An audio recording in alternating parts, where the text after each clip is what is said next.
Hey, hey everybody, happy Friday. This is Black Coffee, Honey and Grits. If you're new to our channel, that's who we are. If you're returning, thank you for joining us once again. And no matter who you are, just definitely share this channel out. We would definitely appreciate the subscribes. Anyway, we are Black Coffee, Honey and Grits, and Black Coffee, Honey and Grits, cool name, right? What does it mean? Ladies, we are the black coffee. Our lips drip with honey, and sometimes we got some grit, but we always have sass, class, and all that ass. And usually we're here talking about subject matters and topics that matter to us or that we just feel personally interested in. And today we're talking about the hustle culture. The problem with hustle culture is the grind really worth it, or are we just burnt out? And so, but before we get to that topic, let's introduce ourselves as individuals. I'm going to start with you, Dr. J. Then we're going to go over to you, Debbie, Maisha. I'll introduce myself, and then we'll talk about what we're here to talk about today. So go for it. Hey, y'all. I'm Dr. Jamesia, the nurse practitioner extraordinaire. I'm also your intermittent fasting and mindset coach. Hey, Triple J, how you doing? YouTube influencer, speaker, author, all the things. And I am 1/3 of Black Coffee, Honey, and Grits. I'll pass it over to you, Maisha. Hey, Triple J. Hello, everybody. My name is Debbie Maisha, and I'm the CEO of Central Energy Alchemy, which provides sacred sexuality coaching for women, as well as the founder of Black Lotus Tantra, which provides sacred sexuality and tantric teachings for Black women. Okay. Well, today we're talking about hustle culture. And I think we all know all about it. I feel like most of us have been a part of it, and proudly so. I know I was. I was definitely part of the hustle culture, proud of it. I'm doing this here, I'm doing that there, I'm running here, I'm running there. Every day of the week is filled and packed with something productive to do, be it working for someone or working for myself, or in my case, both, and bragging about it, right? And so the hustle culture, I feel really, I feel like it's kind of dipping down. We can talk about that. Whereas the younger generations are not really, they're not really falling for it. They're like, no thanks. You guys did that, have that. But I feel like in certain regard, it's still around. And I found myself only up until recently still buying into that, right? It's just kind of like the diet culture. Like it hasn't quite left us. And we're just kind of like still abiding by those rules. And as far as the hustle culture is concerned, that's when about 20 years ago, that's when 20 years ago, that's when I got into my car accident. And I was very much part of that culture. I was working for someone. I was a young entrepreneur, and every hour in my calendar was booked. And I was good with it. I'm like, yeah, I'm doing all the things. I am doing all the things. I'm running around. I am everywhere, and I'm dating, and I have a social life. Check me out. I was the shit. You couldn't tell me I wasn't, because I wasn't necessarily taking home money. I was just busy. And I had a mentor that said, listen, busy's not cute. Like, busy's not cute. But at the time I thought it was. And I remember bragging about how little sleep I got. I remember bragging about how busy I was. And oh no, I can't stop right now. But you can make an appointment and speak to me when I have some time. Like it was all about me. I was yeah. And only up until recently, I just kind of said, wait, Carmel, back up. Now I feel like I'm still very, very busy and I'm still hustling, but a lot of the things are because I want to do those things and I'm having fun doing those things. And those are the things that I choose and want to do, and not necessarily because I am giving into this culture that says I have to be busy at all time.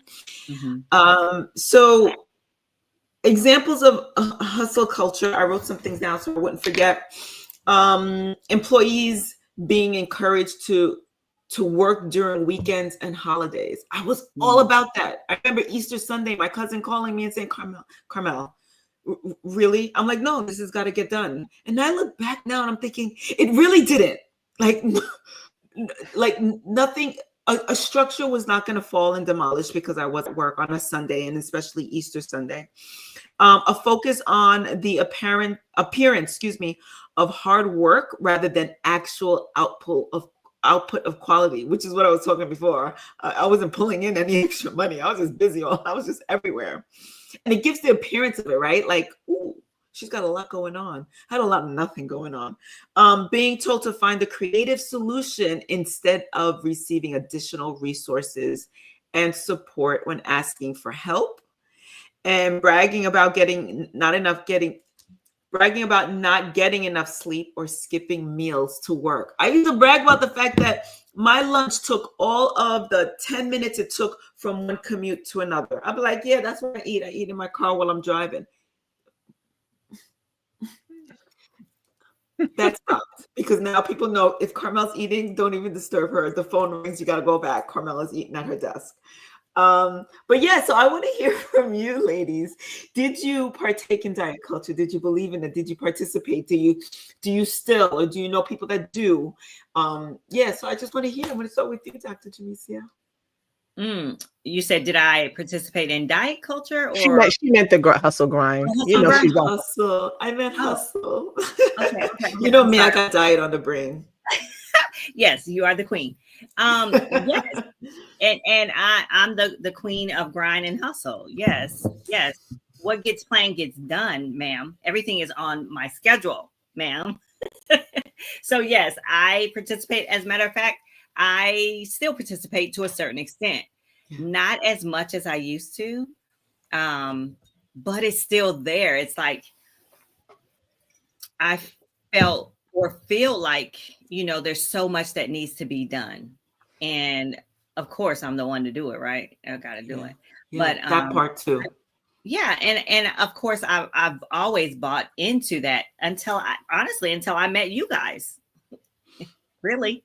I mean, and at this point, I always felt like, you have to be shaking and moving. You got to be moving and doing something and meeting people and scheduling and going to meetings and conferences and all the things, right? Hustling around, having several jobs at one time, still do that. But to the extent that I don't know how, like you said, you were doing all the things and dating and have kids and cooking meals and hosting parties and like all the things, right? So, and never saying no to anything. Right. Like, oh, let me just I have like a 30-minute slot right there. Okay, I can squeeze that in there. Yeah, I can do that. But now I'm like, I don't know that it was worth it. Maybe it was. I don't know. But I'm kind of on the other side of that. On the other side. My feet are straddled. Like, so I've been focusing more on the quality and not the quantity. Yeah. The quality of the work I'm putting out, the quality of the time I'm spending with who I'm with, and not looking at my watch saying, hey, I got another appointment. Your time is almost up, buddy. So, that right there has been what I'm easing into. And is that because I'm about to retire? I don't know. But it's just where I'm at now. And was it worth it? Maybe because I'm prepared to relax a little bit more. Right. But in this age, at this age and in the stage of life that I'm in right now, it's not worth it. It's not. Quality is way better than the grind, than the hustle. Having that quality time with the people that I care about, with myself, even just taking care of me, having quiet moments, not having to run here, there, and everywhere, not working on a holiday, right? Not sacrificing a vacation because I feel like I can't leave my job because somebody is going to screw it up while I'm gone.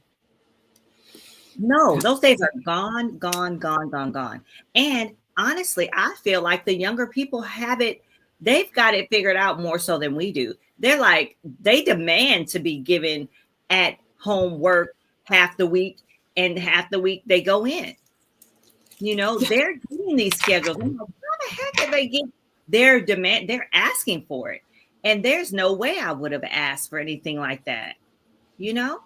Right.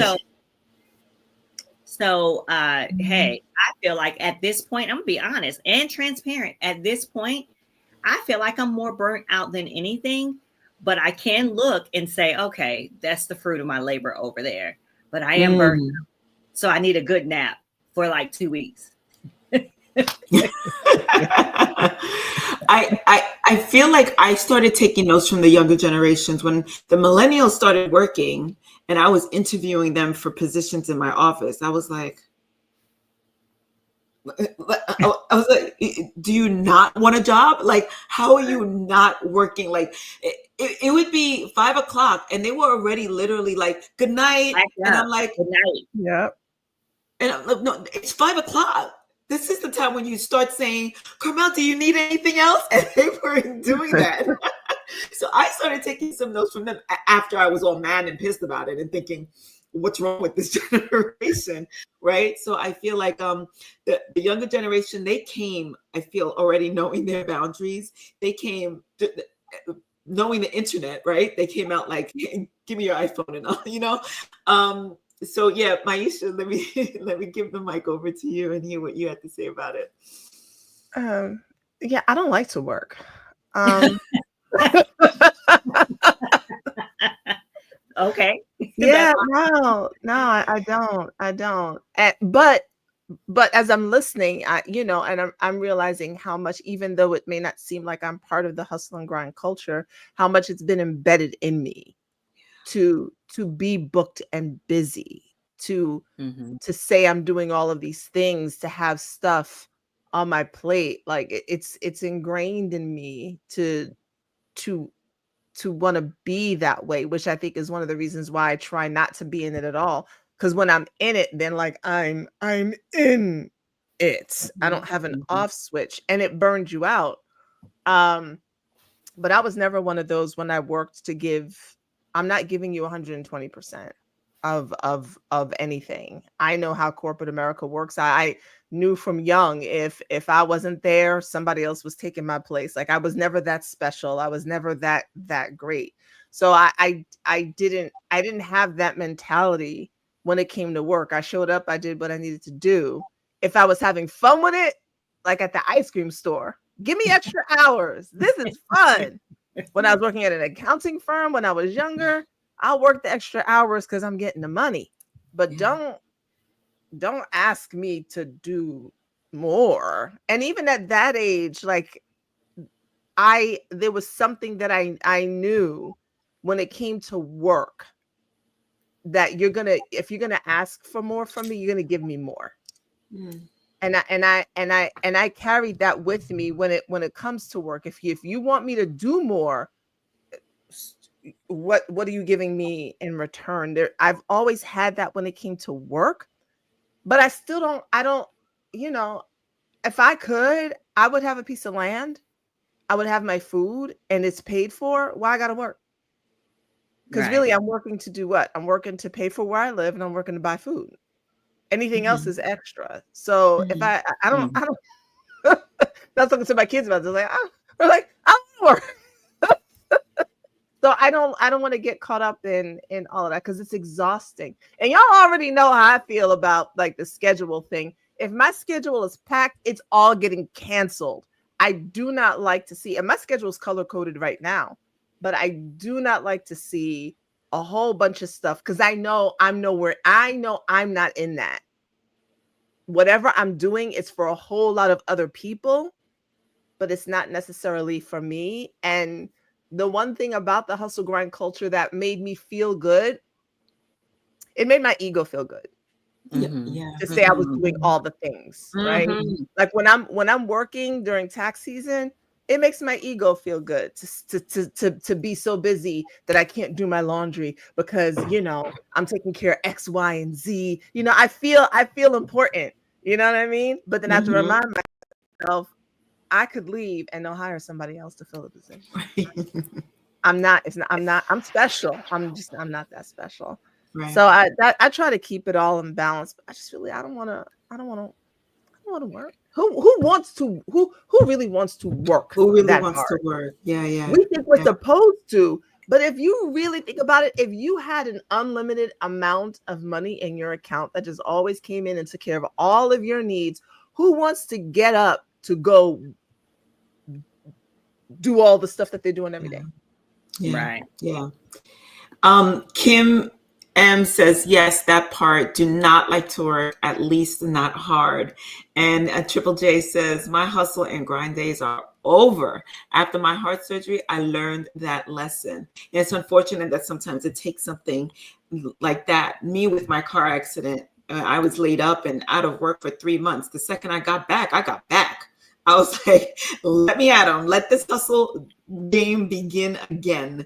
And let's see if we can do it better. Just smarter. I feel like nowadays there's still I still contribute to that hustle culture. There's still a lot going on. But to Dr. J's point, it's the quality that makes the difference, right? And if I didn't have to do it, if I didn't have to do all of this for income, like Maisha was saying, would I sit down somewhere? To a certain extent, I would. And I maybe even volunteer my time in that regard with the things that I really enjoy doing. Because who does really want to work? It was embedded in us that this is what we need to do to survive. This is what we need to do in order to get ahead in the world and acquire things. This is what we need to do.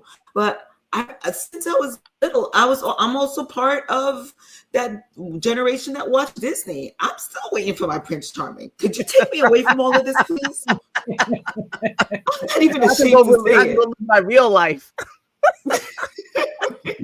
Just take me away, please. It's funny though, because when I think about my grandfather, he was really, really big. Well, I'm going to say two things. When I think about my grandfather and I think about what it's like when I travel abroad, right? My grandfather had a store, a restaurant, and a jute joint all on the same property. And he would get up in the morning, wake me up. It would be about maybe 4:30 or so in the morning. Wake me up, get me ready. We get ready to leave out to go open the store, right? But at 12:30,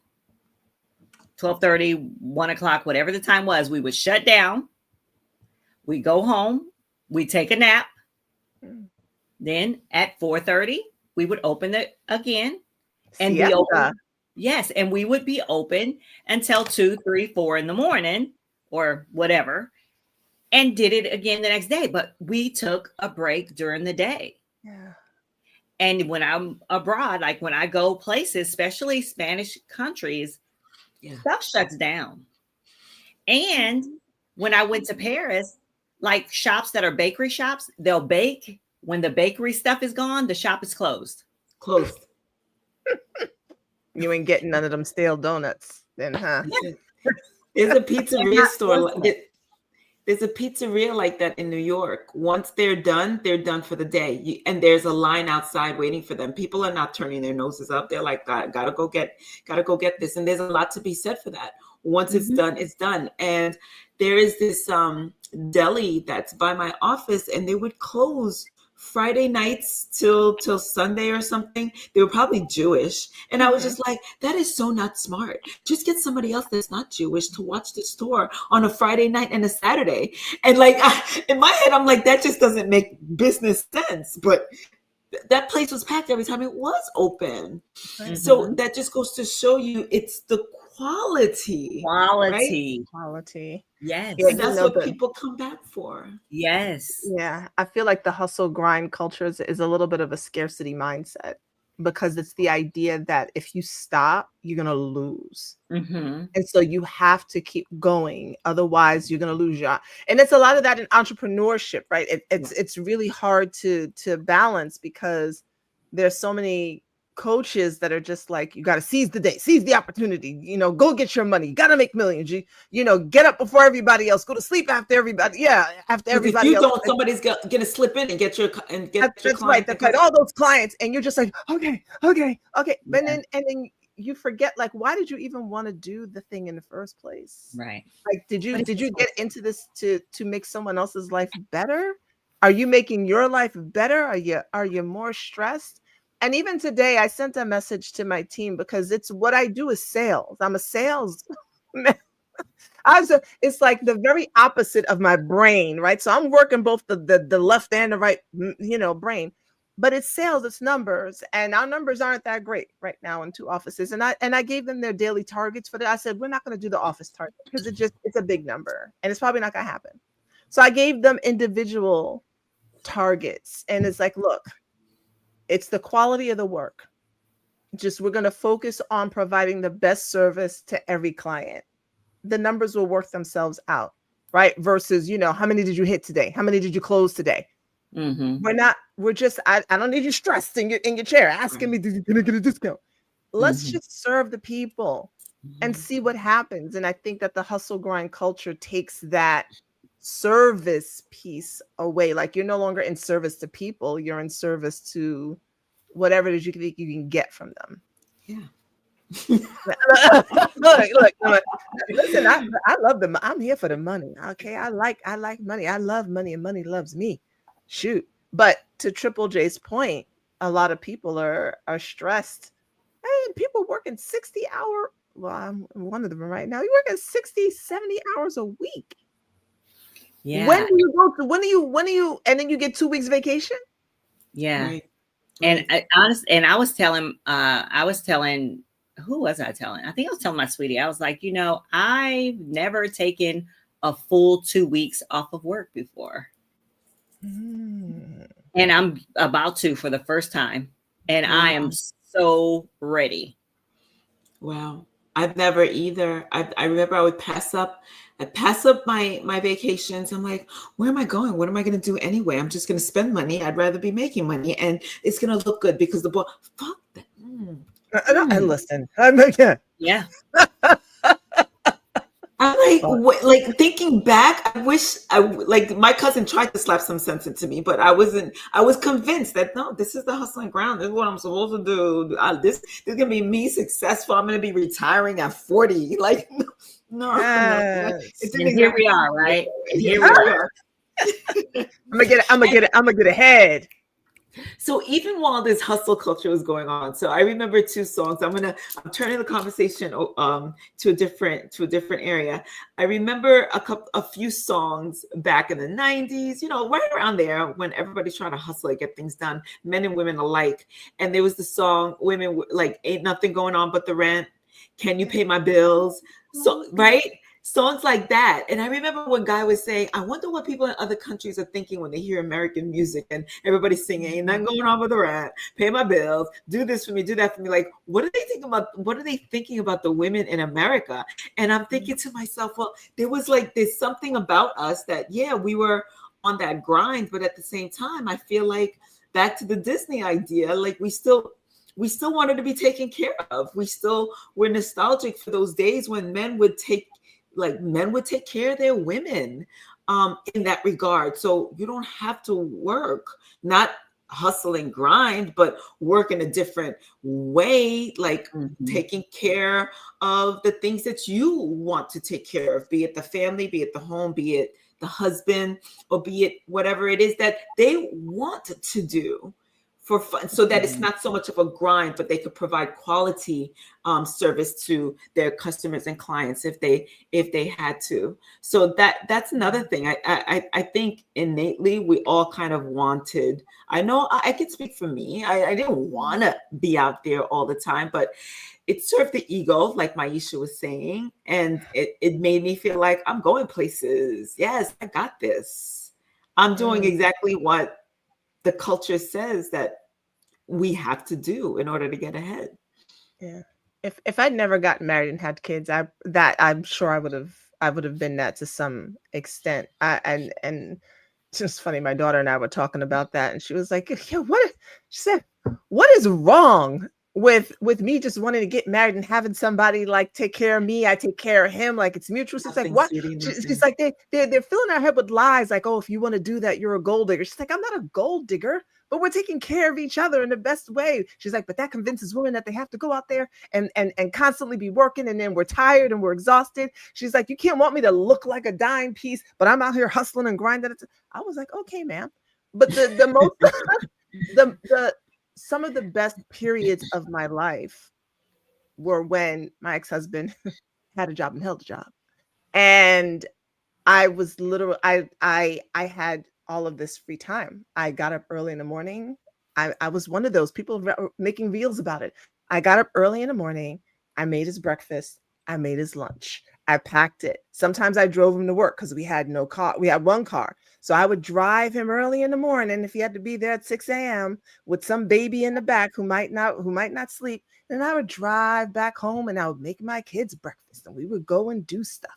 Then I'd go do the laundry and I put everybody's clothes away and then I made dinner. I literally lived that life.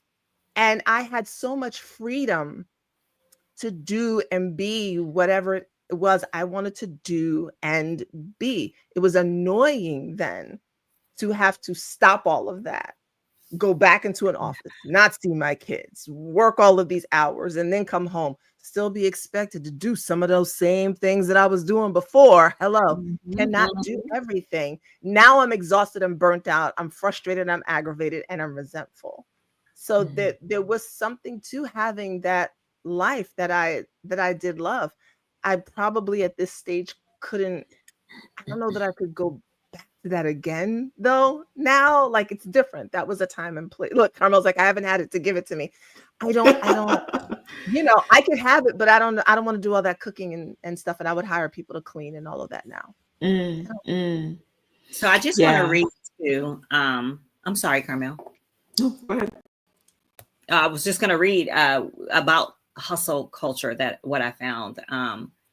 Because when y'all first said you want to talk about it, I was like, are y'all talking about hustling around? Or are y'all talking about hustling to make money? Like, what are you talking about? Anyway, what's the first one?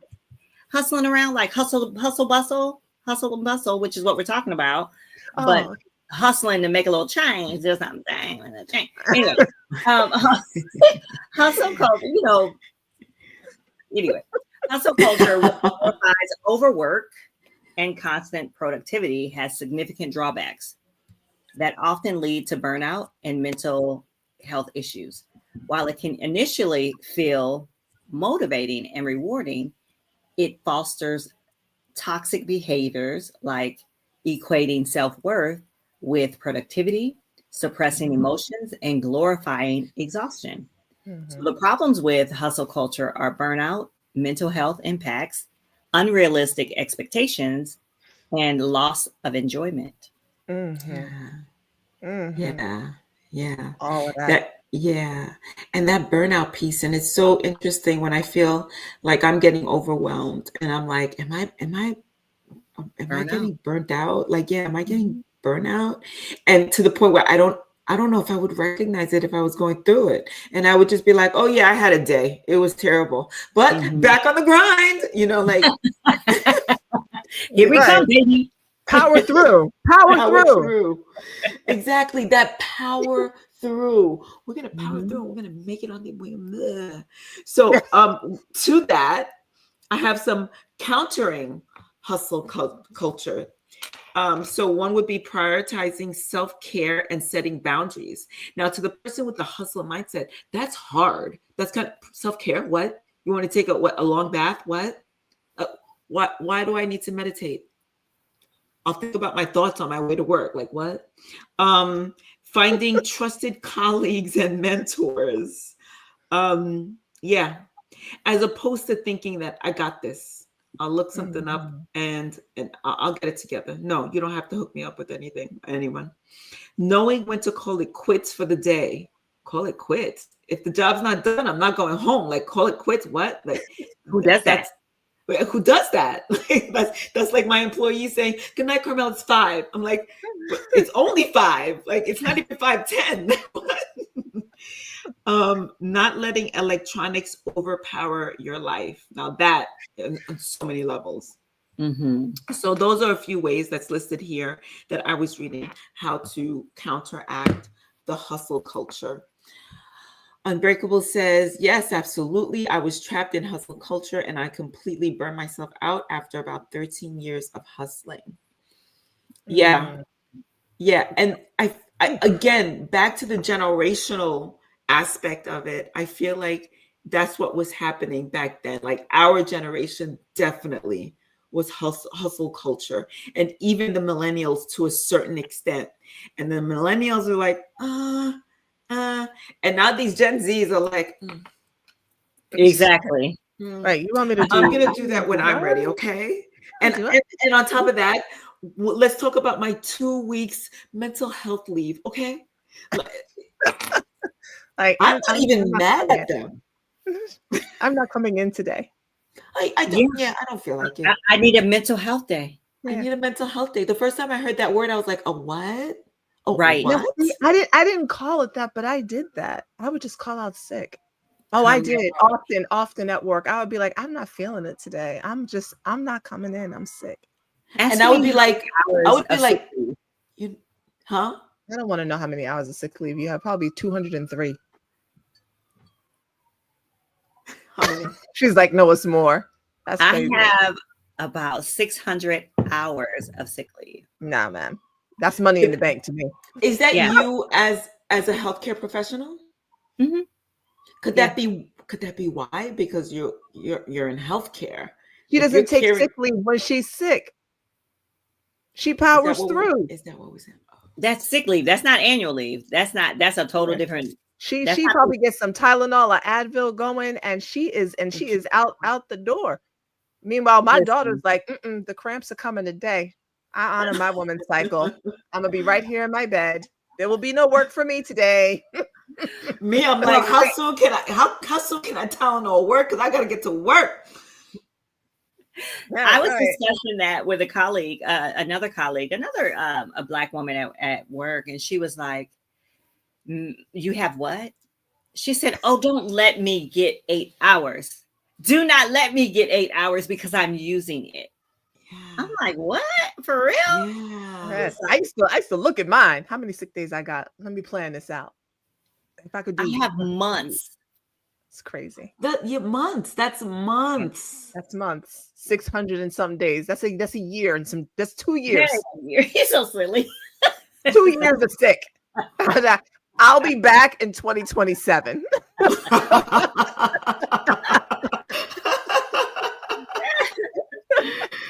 Once a week, I'll be out sick. Unbreakable says no rest, not eating right, working to keep busy, and avoiding my feelings from my divorce. Okay, full-time job, photography business, and working in church too. No rest, dog. Yeah, and you know what? That's another thing, right, Maisha? Back to the ego part of it, being able to list all the things that I do. This is everything that I'm doing now. Oh, girl, when do you have time to breathe? What? For what? Who needs Or to I have the time, I'm breathing in between, or I'll sleep when I'm dead, and all that nonsense. What is that? I noticed the difference between when I'm grateful for working seasonally, but I noticed the difference. I literally noticed that, y'all know, I can I feel it in my body. So when I'm working fast paced, which I love, it feeds my brain. There's this constant this happening in me all the time. Yeah, Like that's what it feels like. It's like when you're driving in a car and you can just feel the engine going. It feels like this every day when I'm working. When I'm not working, when the season is over and I'm just focused on my business and me, it's like my brain is relaxed. I don't feel the need to be on so much. This doesn't run my life because I got Outlook on and notifications and I got to see and I got to be in the know and I got to be on. And it takes I wake up in the morning, and I have to prime myself to put my phone away because something could be happening. But when I'm not at work, that's when I was like the clubhouse days. Right. And I'd be like, no, I just wake up and I'm looking out the window at the trees. Yeah. Dr. Jamisa probably over there like, what the fuck? I'm just looking at the trees and I'm just, you can almost imagine the birds chirping in the background, which they did. But when I'm working, I'll be like, man, how long I got? Okay, it's 5 minutes. I gotta get up. And that's what I'm saying. People who do that every day for like 25 years, Yeah. I probably wouldn't make it mentally. I probably wouldn't make it. Yeah. I feel like the pandemic did a lot to kind of bring that to an abrupt halt for me and probably many, many people out there. And I started really kind of like enjoying my days.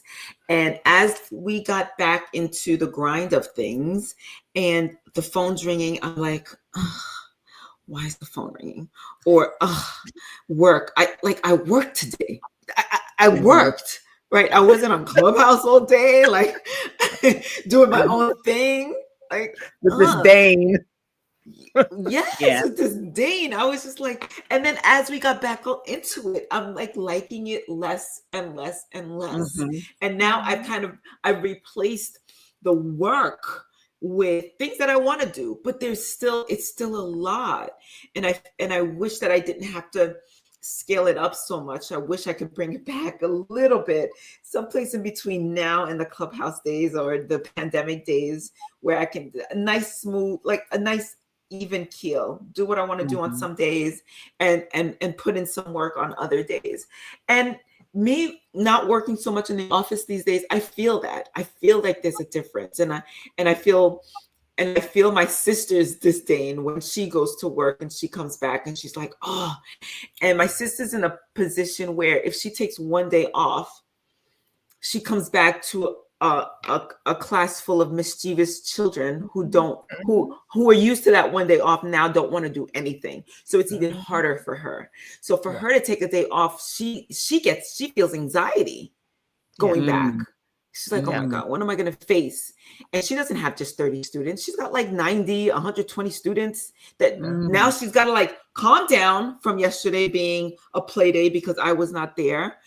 Attitude, like all kinds of things. So for somebody like her, and I really feel like our educational system takes advantage of these teachers. First of all, nobody wants to do the job because they're really being bullied by students, and they ain't getting paid.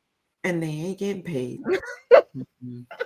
Carmel, a question for you. Do you think that, and I mean, I imagine this for a lot of people. So everybody, like, let's say before the pandemic, everybody was just going in this thing, just what we all did. But then it was like everything was literally paused. And now we're starting back up again. Do you think that you and Dr. Jamisa, you can answer this too, you or the people do you think that as you started to pull back from work, and where there's this hole, you started to fill it with other things anyway, because you still had to stay busy? So even if you didn't like work, all these other things had to come in to keep that same busyness going? You know what? It gave me time to do the things that I had been neglecting. Like, be it I caught up with taxes. I caught up with my apartment was clean again. The office, I was vacuuming every day. That's when I really started getting into cooking.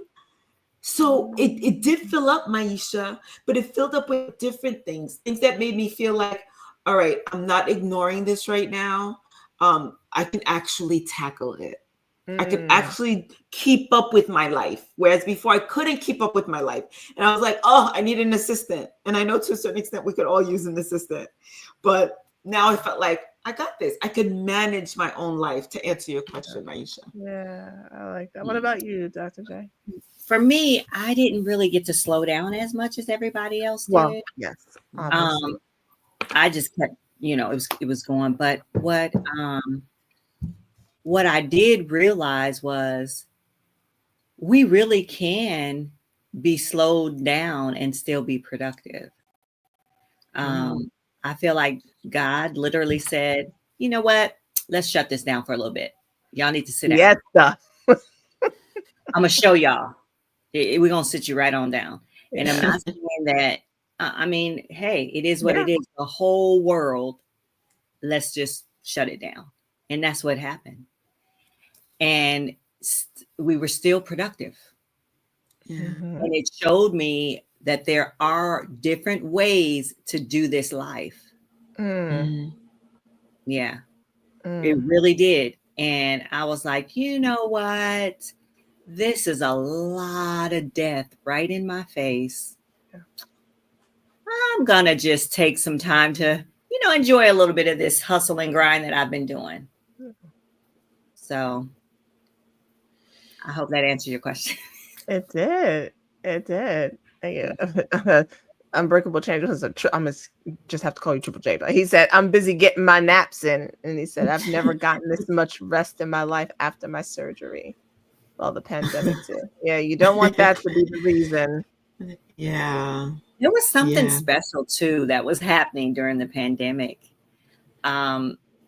Even though there was a lot of death and carnage and all of that, I feel like there was a lot of humbleness happening, a lot of more connectiveness, a lot of gratitude, a lot of reflection. We connected like through voices versus seeing people.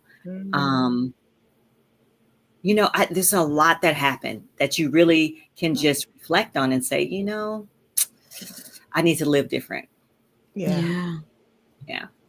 I agree. This is a good place to kind of wind this conversation down and bring it to a close. We talked about the hustle culture back then versus now, and even how to counter it, and the connectedness that we all yearn for, but don't take the time to stop to get it. And this is I feel like this conversation is a beautiful reminder for me to take a break and really enjoy this weekend, especially spring is here, and spring is my favorite time of the year, and just kind of like nothing.